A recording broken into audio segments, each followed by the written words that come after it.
Hello everyone, my name is Youngwoo. I'm in Korea University College of Medicine, and today I'd like to talk about an approach for target identification called thermal protein profiling, TPP. How much do you know about proteins? Did you know that they are food consumed after exercise or substances for skin care? All of those are correct. Proteins perform various functions in muscles, skins, and throughout the body. As they have various functions, there are indeed many types of proteins. It is said that there are at least 20,000 to hundreds of thousands of different proteins in a single person. Targeting only the specific proteins we want among these numerous proteins is a very challenging task.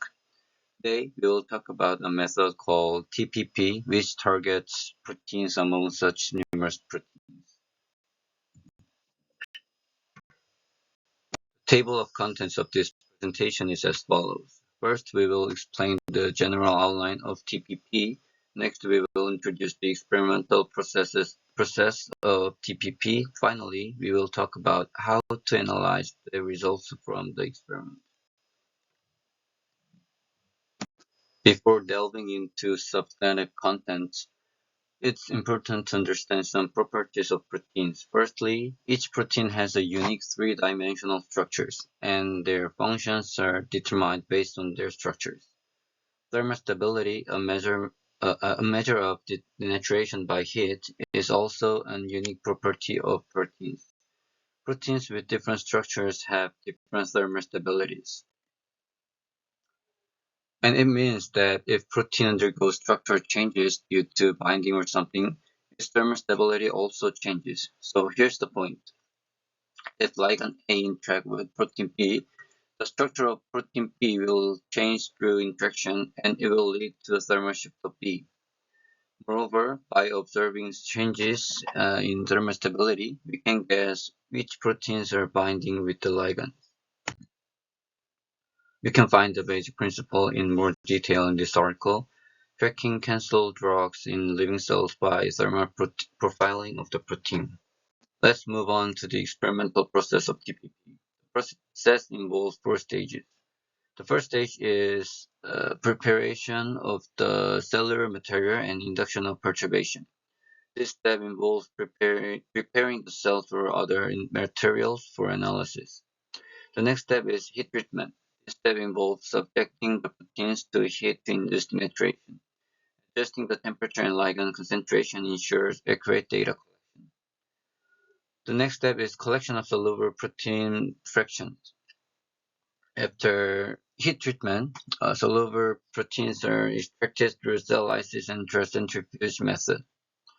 The last step is mass spectrometry-based proteomic analysis. The extracted proteins are labeled and analyzed using mass spectrometry to obtain statistical data.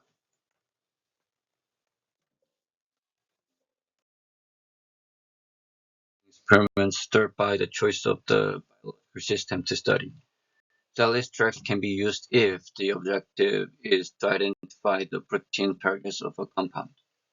Performing the same experiment in intact cells or tissues will provide not only the direct targets, but also any downstream effects of the inhibition. Extracts are prepared by lysis, which dilutes cellular contents and greatly reduces the normal cell metabolism. Therefore, cell extracts are generally used to identify direct targets of perturbation. When preparing cell extracts, the temperature should not be increased dramatically, and degradation by protease should be prevented. For the latter, protease inhibitors can be added to the lysis buffer. Next is intact cells. In theory, any cell type can be used, provided that the lysis method does not resolubilize heat-induced insoluble protein. To date, the method has been used to profile bacteria, yeast, intracellular parasites, plant cells, or mammalian cells. Also, intact tissues can be used to preserve the in vivo context of cells. This allows the collection of multiple tissues from a single animal, which provides a holistic view of the perturbation in an organism. In our case, DHLF-IPF called diseased human lung fibroblast idiopathic pulmonary fibrosis cells was prepared to find out antifibrotic pathway related with PBT.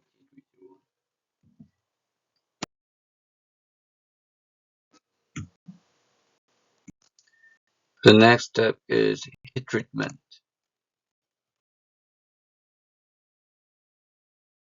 Cells are treated with a drug and subjected to a heat cycle in a thermocycler. Usually, samples are heated for 3 minutes, which was initially shown to be sufficient to induce intracellular protein aggregation. The temperature should range from a point in which the proteome is not affected to a point in which the majority of the proteome has become insoluble. And also, TPP can classified into three techniques by the ways to give drug and heat treatment. When a single compound concentration is used, the cells are heated up to a range of temperatures. And this experiment is termed temperature range TPP, called TPPTR. With this approach, it is possible to identify the majority of the targets of a compound. We use TPPTR to find out the protein and drug interaction in IPF.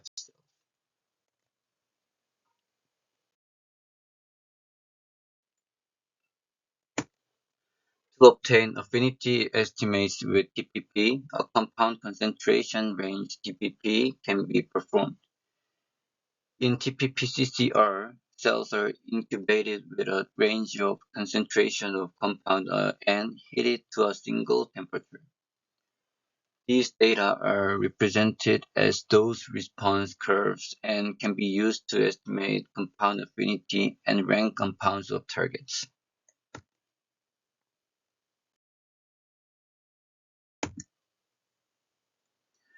And lastly, two-dimensional TPP is the most accurate method by regulating both concentration and temperature.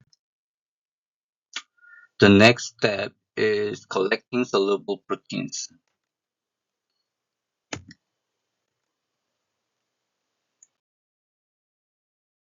And the remaining soluble fraction at which temperature needs to be extracted. If experiments are performed with intact cells, the cells need to first be lysed. Ultracentrifugation is then used to precipitate the insoluble protein fraction, and generally, the soluble fraction is collected. More recently, the soluble protein fraction has been extracted using multiple filter plates at low centrifugation speeds, since the insoluble proteins do not traverse the pores in the filter. And the last step is to analyze the samples using a mass spectrometer.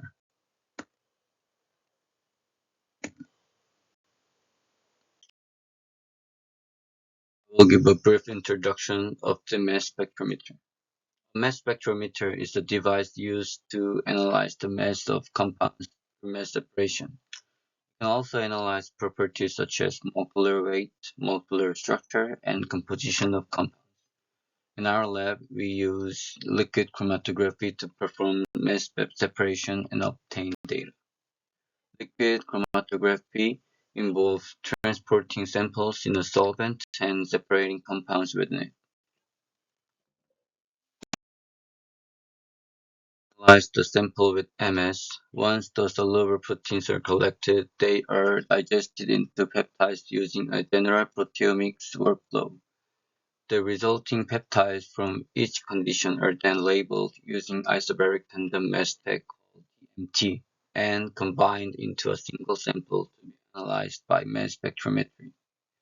These tags, which when intact have the same mass, can be fragmented and yield reporter ions of different masses. This enables a quantitative comparison of multiple experimental conditions in the same mass spectrometry run. Following mass spectrometric analysis, protein identification and quantification is performed. Finally, Meaningful data are obtained by processing raw data. First, the raw data obtained from the mass spectrometer need to be processed using statistical software. We utilize the R programming language to process the data obtained from TPPTR. To begin, we loaded the TPP library within R and then imported the required data. Following that, we went through a normalization process and subsequently we analyzed the melting curve to compare the protein thermostability of each protein. For each protein, thermostability graphs similar to the one above are obtained. The graph on the right represents the actual result from our experiment.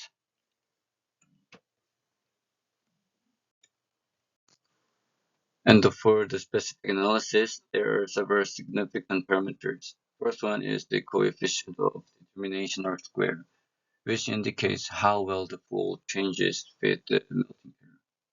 The melting point of the protein under the corresponding condition is given by the temperature at which the value of the melting curve is 0.5. Next one is the slope of the curve at its steepest point, namely the inflection point. The plateau of the faded melting curve, which is given by its lower horizontal asymptote, is also relevant. So today we uh, talk about the principle and the process of TPP. Thank you for listening.